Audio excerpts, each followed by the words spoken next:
Puom Temple. We're inside one of the structures. It's very, very, very big. Quite impressive for something so old. And looking up, I can see there's quite a bit of potential for a brick to fall on my head. But I'm willing to take the chance.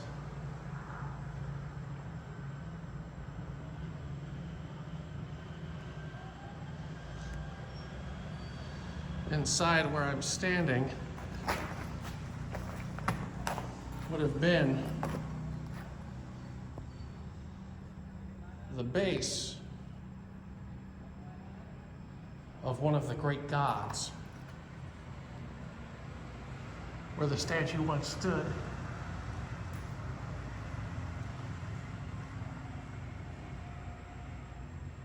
Now lost or just stolen to time. In the distance, at the top of the temple, you can see the guardian lions, now headless. We'll climb up there in a minute. I don't really know a lot about the history of this temple, other than this was some place that I always enjoyed coming, and Nigel always enjoyed coming.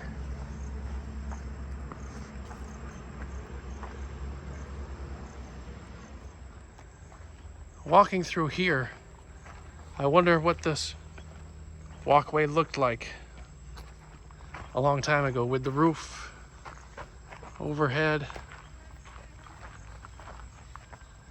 what was on either side, statues, and who knows what kinds of artifacts. Look at this. This is pretty cool right here. This notch in the brick would have gone into something like one of these holes to hold part of the structure together.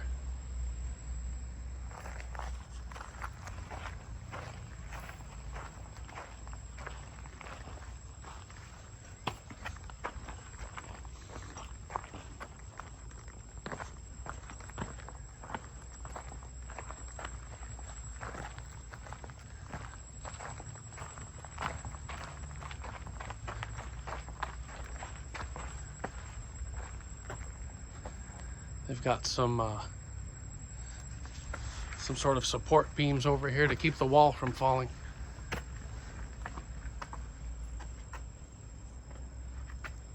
I think where we're going to go is up those stairs and up to the top.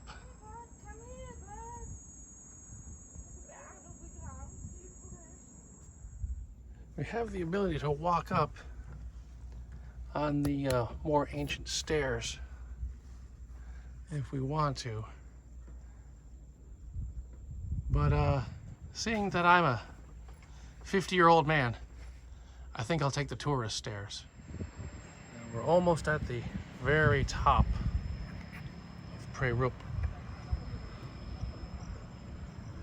It looks out in every direction over the jungle.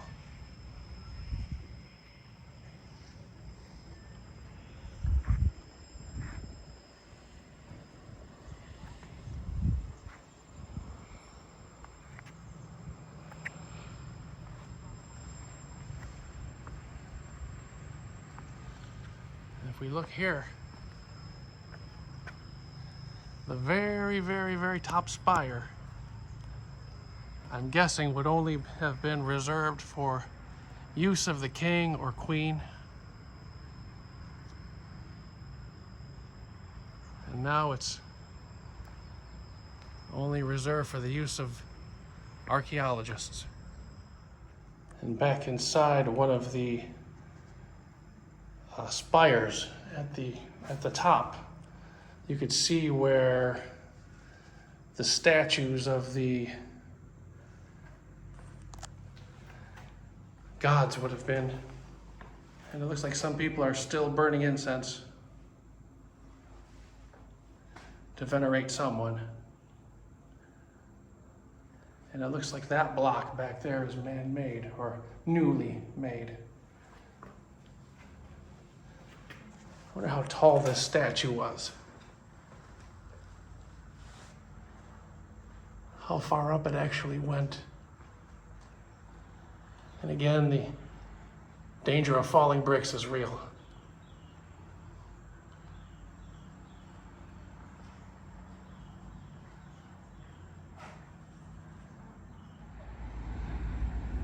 I think I'm going to pass on going down these stairs.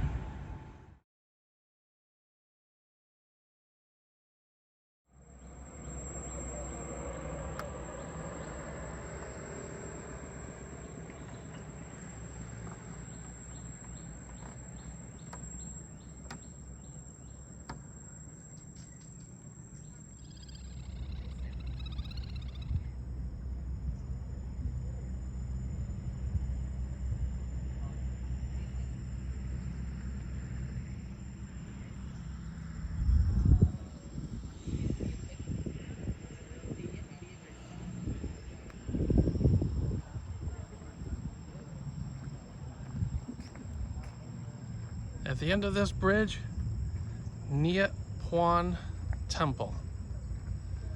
I believe,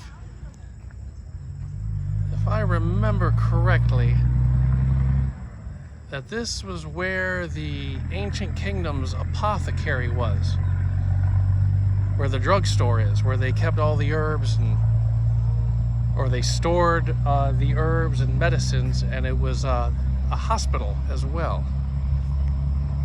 Somewhere in the area. I don't necessarily think it's the temple where we're going to go see, but somewhere near here was where they kept their medical stores. These stairs down into the water are still features found in both modern Hindu and Buddhist temples. On either side, there would have been a statue to a god or a king or a queen. Not necessarily a statue to Nigel. But behind us, off in the trees,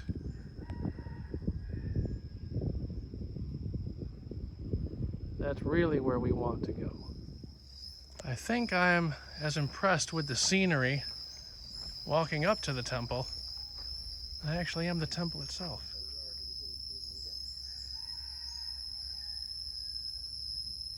You can hear farms nearby. Definitely the sound of chickens. Or maybe they could even be wild chickens, I don't know. During the dry season, you can walk down on dry ground where this pool is. And inside of these structures, there's 4 of them, you can't see them now, are faces of Ganesh, Vishnu, Brahma, and I can't remember who the 4th one is. And this is all part of an underwater aquifer system that was built.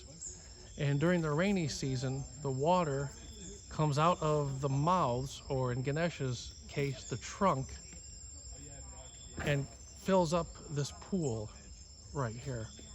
And I wish it was drier so we could climb down in there and see it.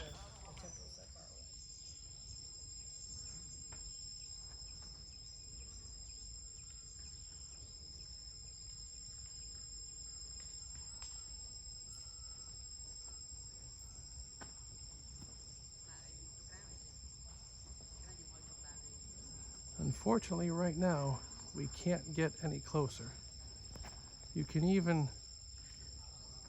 walk over to see this structure in the center and climb up and look inside.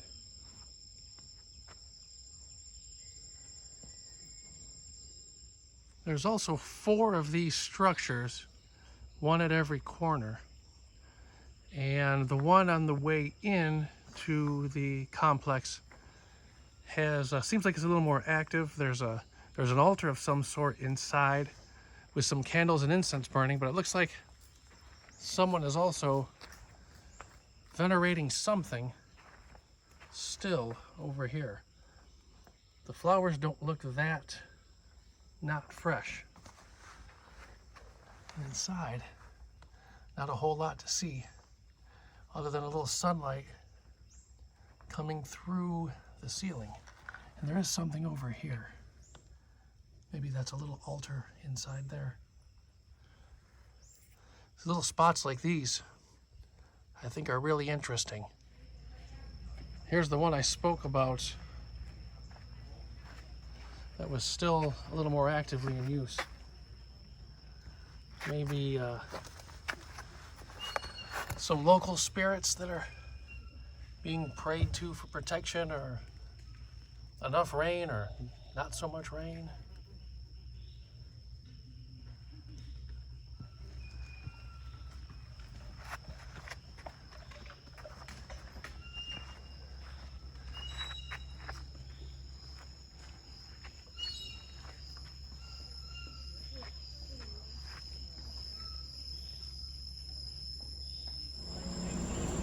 Up by the road, by the temple, some wild grapes growing. Let's see.